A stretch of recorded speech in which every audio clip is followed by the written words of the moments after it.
And good evening, one and all, and welcome back to the X Zone. I am Rob McConnell, and for the next 4 hours, I am your host. I am your guide as together we cross the time-space continuum to this place that I call the X Zone.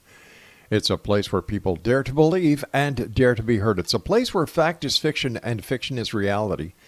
And the X Zone comes to you Monday through Friday from 10 p.m. Eastern until 2 a.m. Eastern, right here on the X Zone Broadcast Network, Talkstar Radio Network, Mutual Broadcast Network, and on Simul Radio. Now, if you'd like to get information on how you can watch the X Zone TV channel on Simul TV, just go to www.simultv.com.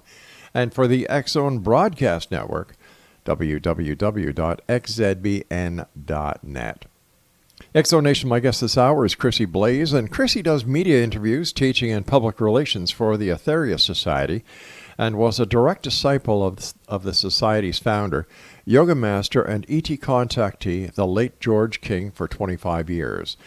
Now, Chrissie also is an author. Some of her books include Power Prayer, Earth, Astrology's Missing Planet, A Workout for the Soul, Karmic Astrology, Dr. George King, The 12 Blessings, 9 Freedoms, Contact with the Gods from Space, Realize Your Inner Potential, and others.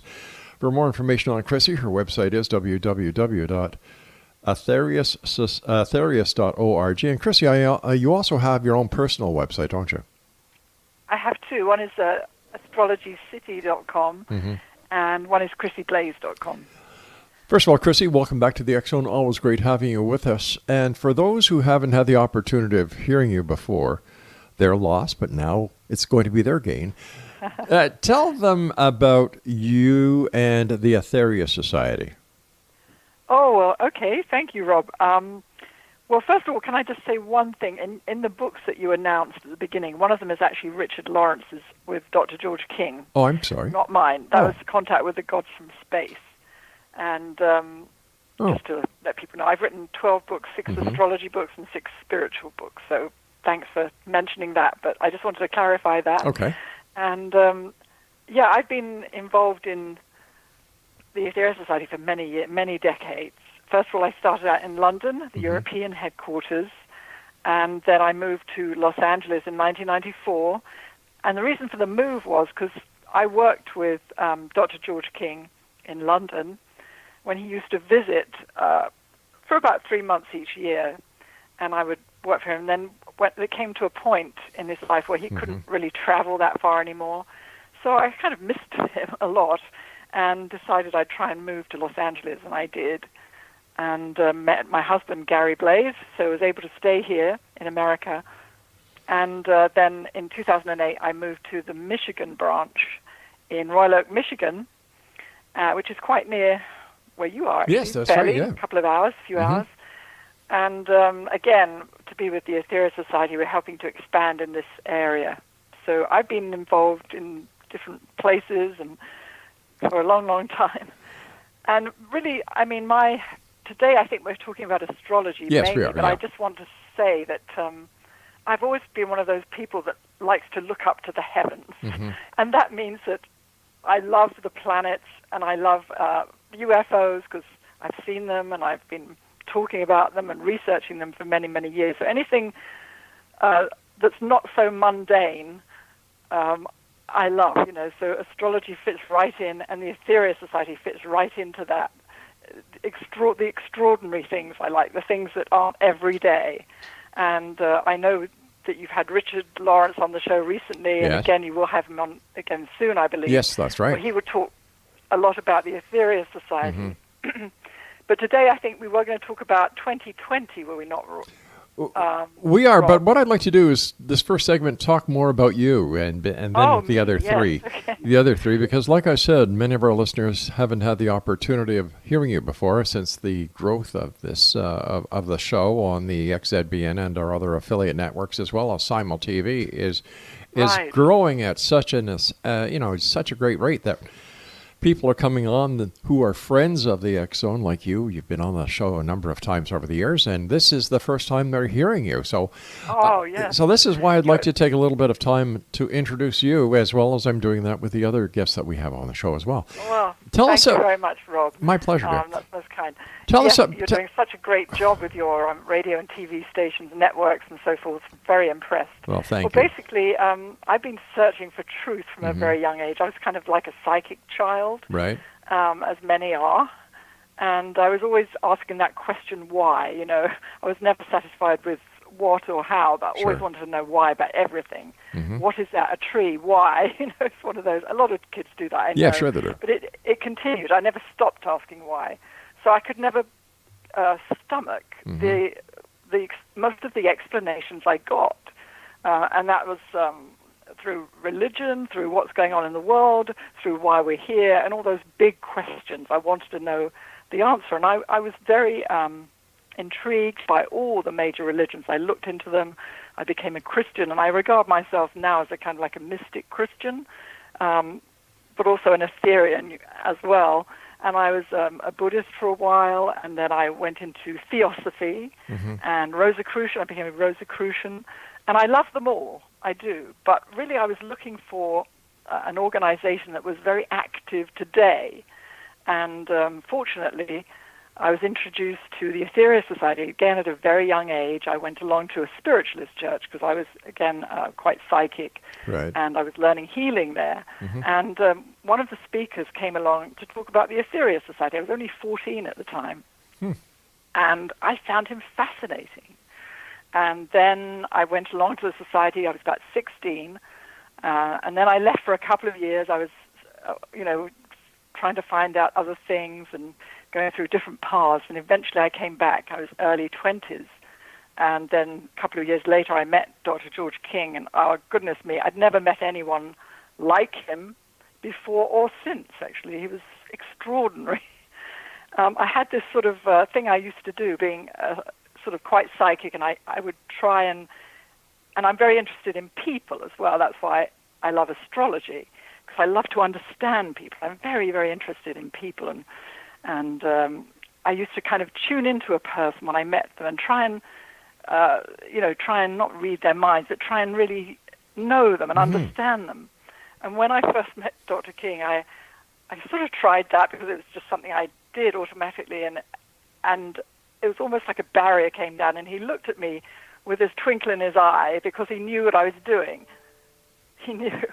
And I then realized at that moment that he was someone so far above me in evolution that he was compelling. And all the time that I worked with him, along with maybe 50 other people throughout the world, he was always compelling, so fascinating, and so ahead of his time, pulling us onwards into this future, through his inventions and through his wonderful personality and amazing person. So that was my path, was then until he passed away in 1997. My goodness. And then soon after that, a few years after that, we moved to Michigan to continue his work, Gary and I. It sounds like Dr. King and Mr. Hubbard, who was the founder of Scientology, had a number of similarities. Well, I can't really comment on Ron Hubbard. It's safe to say that Dr. George King was. No, I mean as far as the entrepreneurial spirit. Oh, I see. Yes, Yeah. in that way, Yes. definitely yes. But he was. His motivation was always spiritual. Right. In every way, in everything he did. And he wanted to help everyone, from the individual, which he did through healing and teaching healing, to the whole world, which he did through his global healing mission. So I never wanted an ordinary life. I asked my mum when I was a child, why are we here? What are we supposed to do? What am I going to do? And she said, well, you grow up and you get married and you have children and you have a mortgage. And then I burst into tears and I said, I don't want any of that. It just didn't interest me. That's a lot of stress for a little child to hear. Yeah. My goodness. Chrissie, you and I have to take our first break. Please stand by. Exonation, my guest this hour is Chrissie Blaze. For more information about the Aetherius Society, visit www.aetherius.org, and that is AETHERIUS.org, or visit Chrissie's website at chrissieblaze.com. This is the X Zone. I am Rob McConnell. We're coming to you from our broadcast center and studios in Crystal Beach, Ontario, Canada.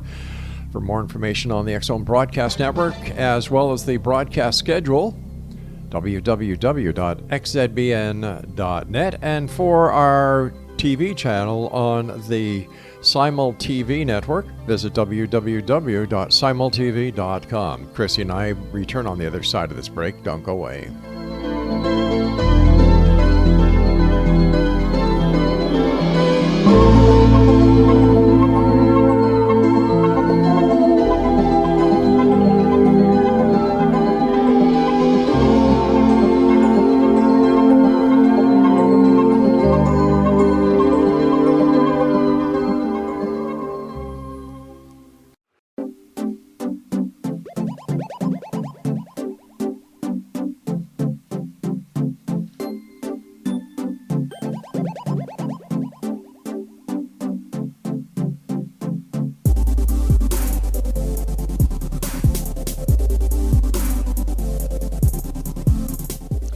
Welcome back, everyone. My guest this hour is Chrissie Blaze, www.chrissieblaze.com. And for more information on the Aetherius Society, visit www.aetherius.org. And as Chrissie said, Richard Lawrence is going to be joining me on a regular basis. I believe it's this Friday or next Friday. I'll have to check the broadcast schedule and get back to everybody later on.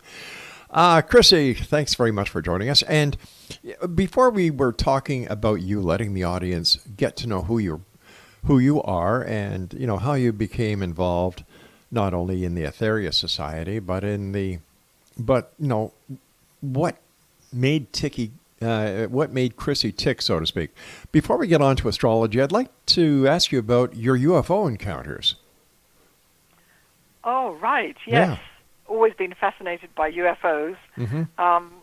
I had one which was in the evening, probably in the 80s, and at that time I was doing a lot of promotion in England on UFOs together with Richard Lawrence. We're great friends from way back, actually, still are. And we always found that when we do promotion about UFOs, we always found this in the society, when we were doing a lot of promotion, there'd be more UFO sightings. Yeah. And do you find that, Rob? It's like... Definitely. There's a correlation, and I believe, and Dr. King taught, that if you take one step towards them, they take two towards you, but we have to take the step of interest, of, understanding, of research, and so on.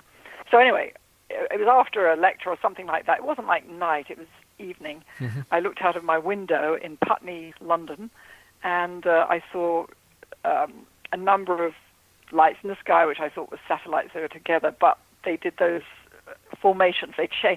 They whooshed across the sky, like together, and then they disappeared, and there was no clouds, And then they reappeared in a completely different part of the sky, and I probably watched them for, goodness me, it must have been maybe 20 minutes. So that was what I believe was definitely a sighting. I had another one in Los Angeles on the way to Mount Baldy, which is a mountain about an hour out of Los Angeles, kind of. And it was in broad daylight, and I was in a car and looked out of the window, and there was a scout craft quite clearly moving across the sky at tremendous speed. And actually, one other person in the car saw it. Other people missed it. And that's the only... I've only had two, actually, in my life. But they were... definitely. I've seen others, I think, but these are two definite ones, I believe. Fascinating. There's so many people out there who want to see these visitors, and they never get the opportunity. Why is it, Chrissie, that you think, and this is just based on your own belief, that there are those who see the UFOs, and there are others who can be with the people who see the UFOs who don't? Yeah, I mean, I've met people who see loads of them, and I've only ever seen two, really. Right. But number one is, and it seems, I don't want to sound, odd to say this, but you do have to look at the skies. You have to look up. Definitely. And it sounds obvious, I know, but most of us don't. We're looking down at our cell phones, and, well, I don't, but a lot of people do, Yeah. or the ground. But you do have to look up. Yes, you do. do. A lot, actually, a lot. Because they're there, as you know, Rob. They are there. And I think the more interest we have, the more they will come, the more we'll see them. When in the teachings of Dr. King, and he's one gentleman I wish I had the opportunity of meeting, did he make any correlation between some of the religious philosophies? Let's take Christianity, for example, the angels as being part of the early visitations by ETs? I'm not sure whether he talked about that, but certainly believed in angels, right, or great beings like that. And very advanced people, extraterrestrial people.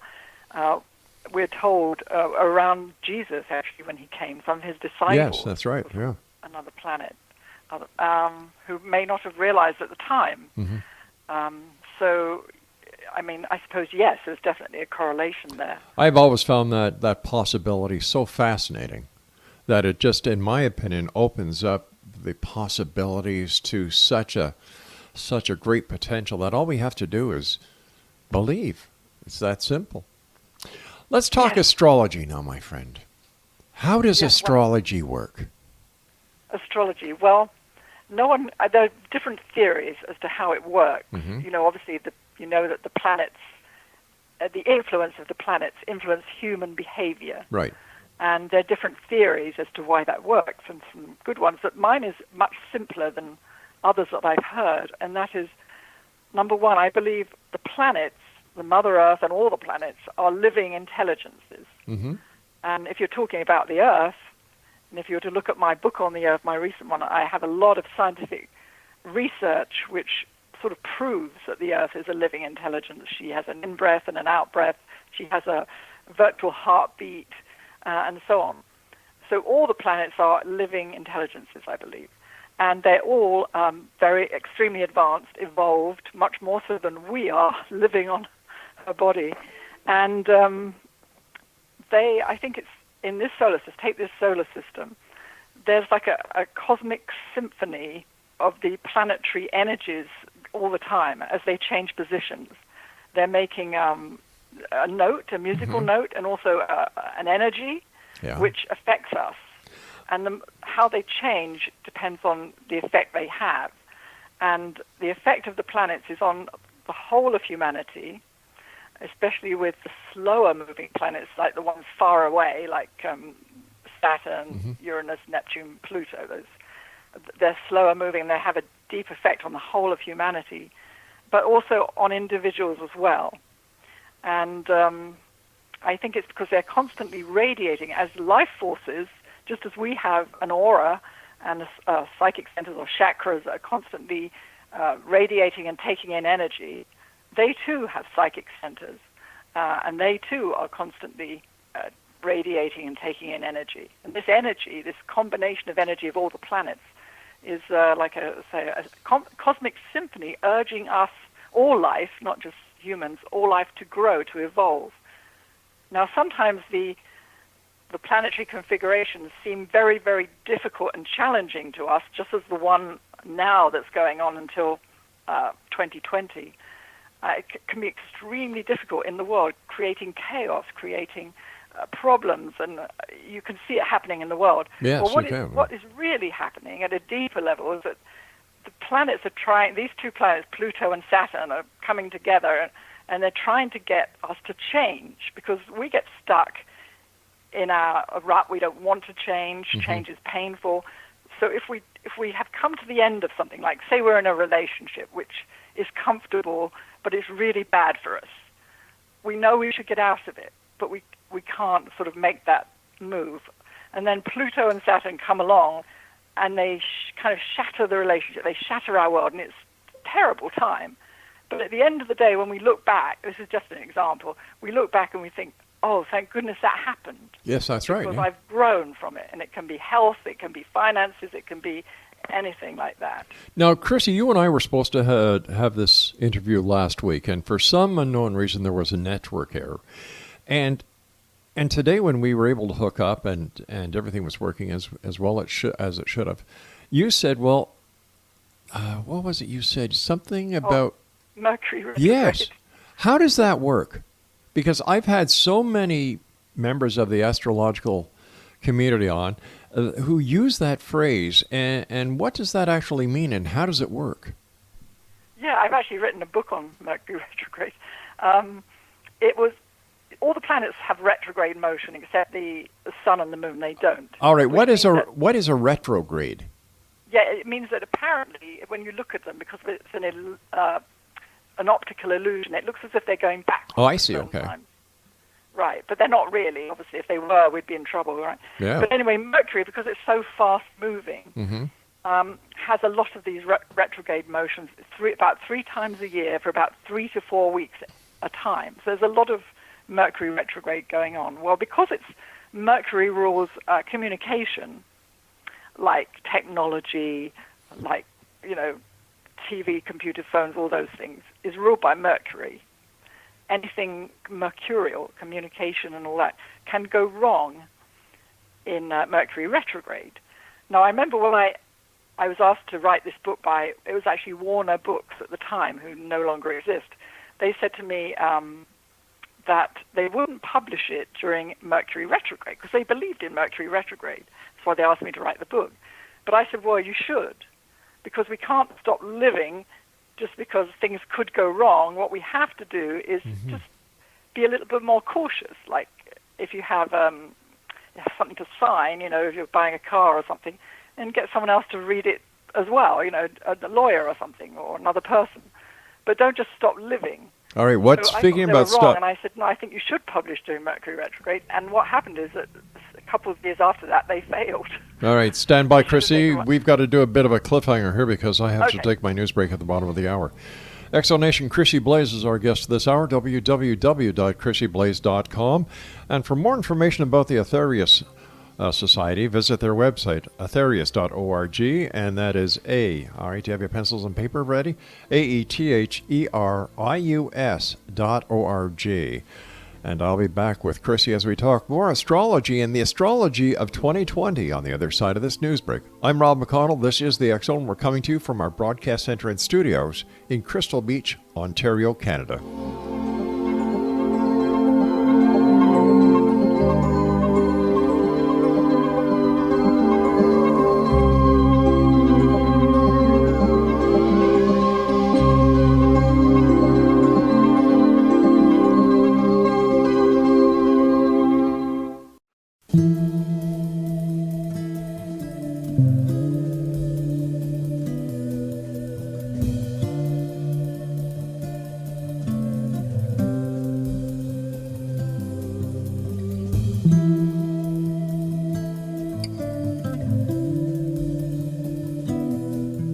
Welcome back, everyone. This is the X Zone. Chrissie Blaze is my special guest, www.chrissieblaze.com, and for the Aetherius Society, aetherius.org. Chrissie, before we went to the news break, we were talking about Mercury in retrograde. And if you'd just like to finish that off, I'd like to get on to another topic. Oh, yes. So it has this bad rap. Even astrologers sort of fear it because things can go wrong. Technology tends to break down more and all this, but actually it can be a very good time if you have, just say you've finished writing a book or a play or something, and Mercury is retrograde. Don't send it to the publisher, but instead edit what you've written. It's a time to revise. It's a time to reflect. Try and recharge batteries. All the words, R-E, are Mercury retrograde, funny enough. It seems to be the good time to do certain things. Excellent.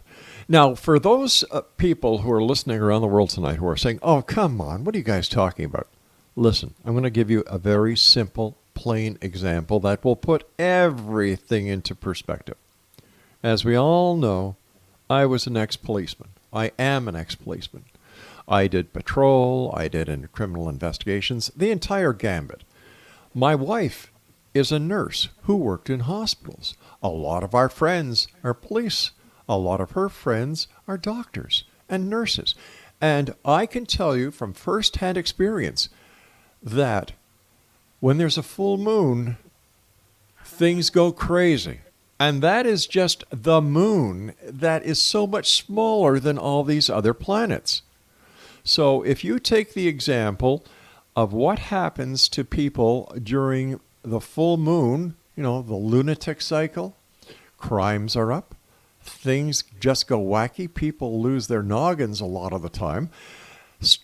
This is just the moon. And Chrissie, so when people talk to me and say, well, you've got astrologers on your show, Rob, come on, do you really believe them? I use this example. And who's ever a skeptic asking me that question, as soon as I use the lunar example, man, they get it loud and clear. Yeah. That's a good one, Rob. I didn't know you were an ex-policeman. My dad was an ex-policeman. Oh, really? I love police. Yeah, fantastic. Yes, I was in Quebec. Really? A number of years, yeah. Fantastic. What does the astrology for 2020 look like, Chrissie? Well, I call it the extraordinary astrology of 2020, and actually giving a talk on it in Royal Oak, Michigan on January the 17th, where I'll go in depth into what's going to be happening and how it might affect you and the world. And you can find that on my website, astrologycity.com, also the Aetherius Society website, I believe. Anyway, so it's beginning with a very powerful, I won't use too many astrology terms. There's something called a conjunction. It means when two planets come together. Right. So on January the 22nd, Pluto, which is very, very far away, as you know, and was actually demoted not too long ago by astronomers and has been regarded again now as a planet, comes together with Saturn. Now, both those planets are a long way away, and they both have a tremendous influence on humanity. And I'll explain a little bit about that. But the year ends with another amazing conjunction of two planets, and that is of Jupiter and Saturn. And this one, on December the 21st, is known as the Great Conjunction. And through history and how astrologers always look at previous times when that same planetary pattern has happened, going right back over the centuries, and they see there's a pattern. The similar things happen. And this one, throughout history, the one on December 21st, has been linked to the rise and fall of great leaders, royalty, great people throughout the world. So there's another, anyway, I'll talk about that later, but this is extraordinary also because Jupiter and Saturn, the one on December the 21st, are joining at the first degree of the sign of Aquarius. And this is amazing. Now, when Jupiter and Saturn last came together in Aquarius, it was the 15th century. But as far as I know, and I looked back in time, and I couldn't find any time written where they came together at 0 degrees or 1 degree of Aquarius. So it's the beginning of a new era. This is what astrologers are saying. It's a new era, and it's going to be a better era for people like us, Rob, and the listeners, because it's going to have more of the influence of Aquarius rather than Capricorn, which has been very materialistic, very wrapped up in the material world for the last, 10 years or so with these planets in Capricorn. So there's going to be a change of consciousness globally. You'll start to see it probably around about the spring for various reasons. So it's kind of an exciting, because I think everyone would agree that the last few years we've been bogged down, it seems, in materialism. Yes, that is so true. Yeah, and it's a time of chaos because, and in people's lives personally, but also globally, you see it. And what it is that these two planets are causing this chaos in a way because they're calling for change. They're prompting us to elevate our consciousness and bringing this about through chaotic means. Well, it's our fault. It's not the fault of the planets. We just don't know yet how to use that kind of energy. The last time these two planets came together, there was, social change on a worldwide scale. So I think we can expect that. But it's a meeting of great forces, you could put it that way. and you'll find a kind of a redistribution of power in the world. You can see all sorts of power plays going on now in politics, and this intense sort of conflict and drama that we can see in the U.S. certainly, and also in the U.K. and other places too. Canada. That's going to continue through 2020.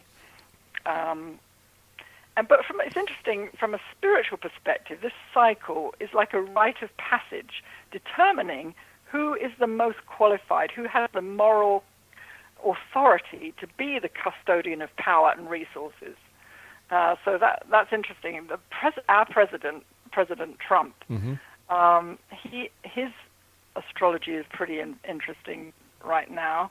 When we look at the astrology of the country, we also look at the astrology of the leader of that country at that time. And what's going to happen with him is that a lot of it is going to come out. He's managed to keep quite a lot hidden, but he won't be able to keep it hidden in 2020. So I suppose I'm thinking about things like tax returns and things that have been going on sort of undercover. I'm not making this political. I'm just saying what I can see I understand from his that. astrology. Well, based on the astrology, does the astrology show President Trump winning his seat back in 2020, or is there going to be a shift at the highest place of the U.S. government, which is the president? Yeah, it's always really difficult to say that. But I would say he might well do so, strangely enough, because he's got... he has a very difficult chart in 2020, and it will be a very uncomfortable time for him. It will continue to be as it has been, My goodness. probably worse, because more is going to come out.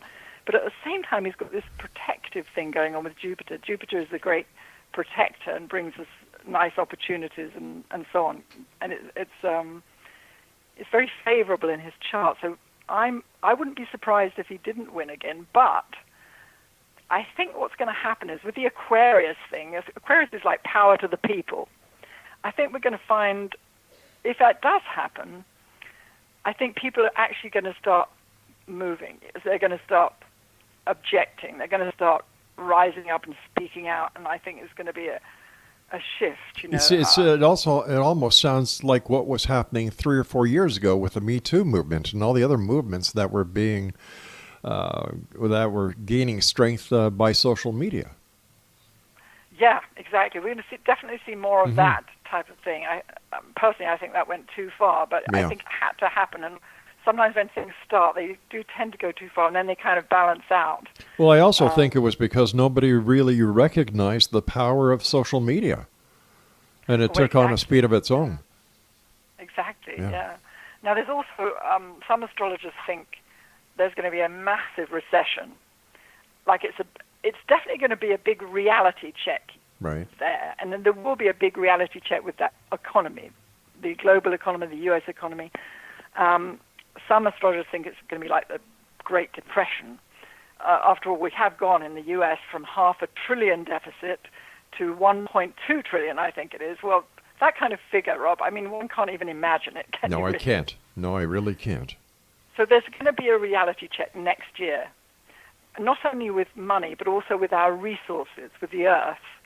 And also, personally speaking, these reality checks are going to affect us with things like our wealth. For example, we might have been spending more than we have. It might be with our health. We might have abused our body for years, and now it's time to start working on it, improving your health. And becoming more conscious of depleting resources, because we use resources on this planet like this, no tomorrow. As you know. So this is going to be a big reality check year. I don't think it's going to be as big a recession as people think, but there will be a wake-up. The reason I don't think it might be as big as they think is that there is Jupiter, as I mentioned, the planet of good fortune, opportunity, protection, moved today, December the 2nd, 2019, into Capricorn. All right, we've got to hold it right there. Another cliffhanger here on the X-Zone with my special guest, a good friend, Chrissie Blaze. Now, if you'd like to find out more about Chrissie, visit 3 websites: astrologycity.com, number 1, chrissieblaze.com, number 2, and Aetherius.org, number 3.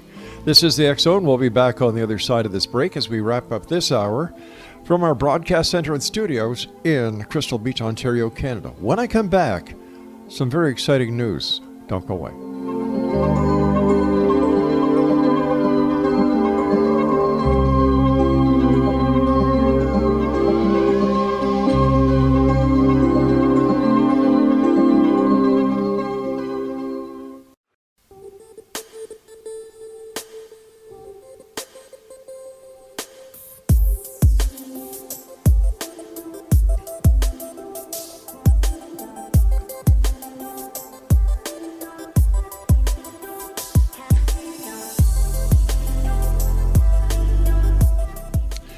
And welcome back, everyone. This is the X Zone. I am Rob McConnell. Now, before I get back to Chrissie Blaze, our guest this hour, I've been talking about For the People Broadcast Network over the past couple of weeks, and I must tell you, the response has been phenomenal.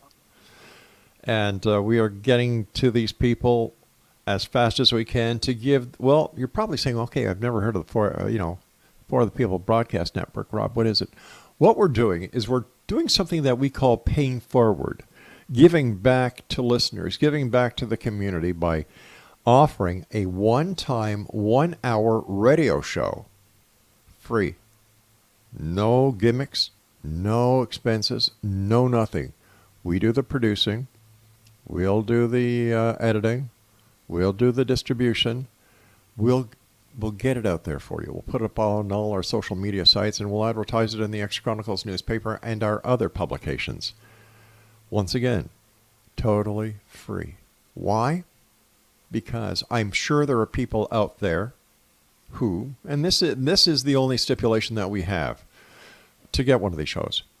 It has to be something that will positively affect listeners. Plain and simple.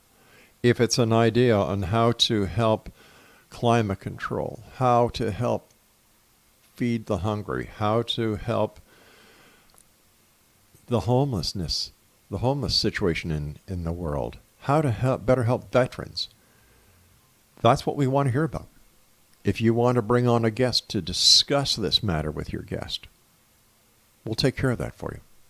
All we want to do is get the word out there that there are people like Chrissie, who does a lot of work helping people. I know this for a fact. And the other guests that we have here on the X Zone.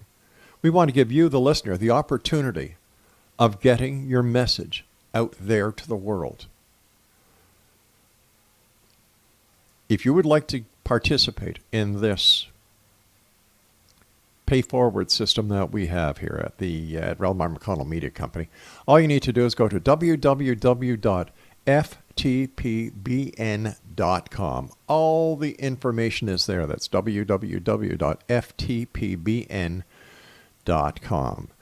That's our way of saying thank you for being part of the X Zone Nation. Thank you for caring about the people that live on this planet. Thank you for wanting to be part of the solution instead of the problem. And once again, that's www.ftpbn.com. Chrissie Blaze is my guest, www.astrologycity.com, www.chrissieblaze.com, and for more information on the Aetherius Society, www.aetherius.org. First of all, Chrissie, before we go any further, I want to thank you very much for your time. Thank you for all the hard work that you do, because like I said, I know for a fact that many things that you do are done out of love and done because you want to make a positive difference in this world of ours. So thank you for that. Oh, that's very nice of you. And thank you, Rob, for having me on the show. But also, thank you. I think it was a fantastic idea of yours, of paying forward. What a great idea to make a fantastic difference in the world, really. I thank you for that. You know, I watch the news as I'm having my morning coffee at about 5 o'clock in the morning. And you know, I've never looked at a glass and said it's half empty. I've always said it's half full. My wife and my kids say, Dad, honey, you're always looking at the brighter side of life. Well, I believe that there is a bright side of life, and it hurts me to think that there are people out there who deliberately go out of their way to darken it. And I figured if I with all the experience I have in the media, cannot help make a positive difference, what am I doing this for? Exactly. You know?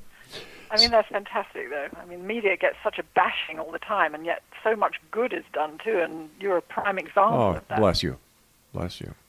Definitely. Well, like I said, thank you for all you do, and we're going to have Richard Lawrence on. Craig's not sure if it's this week or next week, but he's going to be on every 2 weeks. And yeah, that's fantastic. Yeah, and we're going to bring other members of the Aetherius Society on to talk and get the positive word that the Aetherius Society does. You know? So this is what I mean. Yeah, it's a fantastic organization. It is. It is, and we're very happy to be involved in some manner to work with you people in getting the global mission out there that Dr. King started so many years ago. All right, I have to ask you this. Chrissie. Are there people who were born in the Saturn, Pluto, planetary, what would we call it? Configuration, the conjunction, yes. Right, that you can tell us about who were... Yeah, it's interesting because obviously when a child is born, actually I wrote a book called Baby Star Signs, because when you're born, you're given a gift from the cosmos, which is your birth chart. And it's like a journey, a map of your destiny, if you like, of your potential, of your destiny. Right from day one, the universe gives you this gift. And if, for example, like now, Saturn and Pluto are coming together in Capricorn, any baby born now will have that same thing in their chart. Does that make sense? It does. And over the years, babies have been born with that particular configuration. And astrologers look at patterns of people. They look at famous people and so on. And what we found is that this particular conjunction is about a lesson about the right use of power in someone's life. So it can be a very positive thing, like you have the power in the media and you're using it in a very positive way. But on the other hand, this power is also associated with the opposite, corruption, abuse, and so on. Right. So I looked at people in the world who had this, famous people, and found that many of the richest people in the world were born under this. People like David Rockefeller was born under that, one of the most influential bankers in the world, I think. Rupert Murdoch, head of a massive media empire. Bill Gates, founder of Microsoft. Also, countries, too, come under this, and Saudi Arabia came under that conjunction. Of course, we know they possess some of the largest supplies of oil in the world. That's power. So, if you like, the people born with these planets in configuration, like the children being born now, for example, can be custodians of power and resources. So there's great hope, actually, for the babies being born now, that they will take on this. But what's really needed for them to be positive custodians of power is integrity. And if you have this in your chart, you will be given tests of integrity to see, if you like, if you can manage such a role, because one of the biggest tests in life, isn't it, is power. And that comes in the form of money, comes in the form of position, and they say on the spiritual path that is like the biggest test. It's not bad to have power, it's not bad to have money, it's great, but it's what we do with that power, and what we do with that money, and what we do with that position.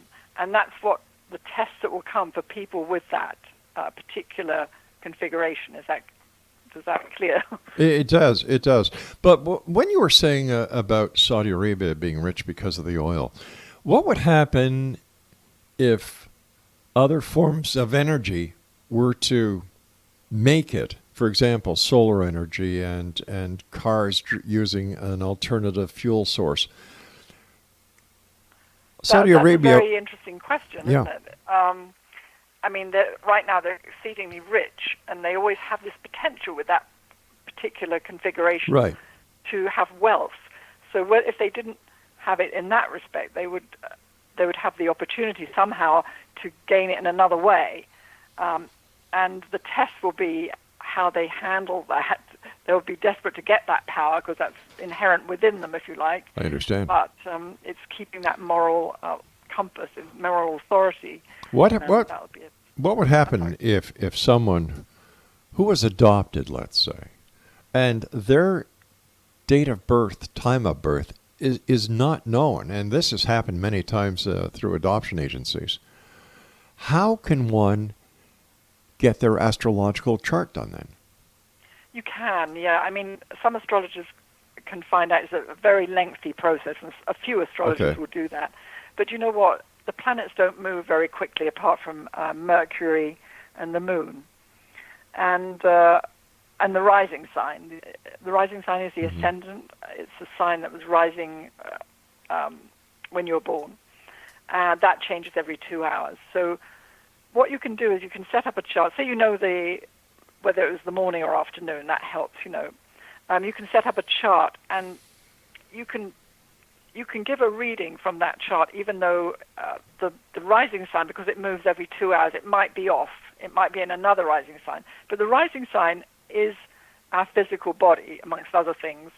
So I've found I can look at a picture of someone or see someone, a client, and ask them questions about their health. That's ruled by the rising sign and their physical body.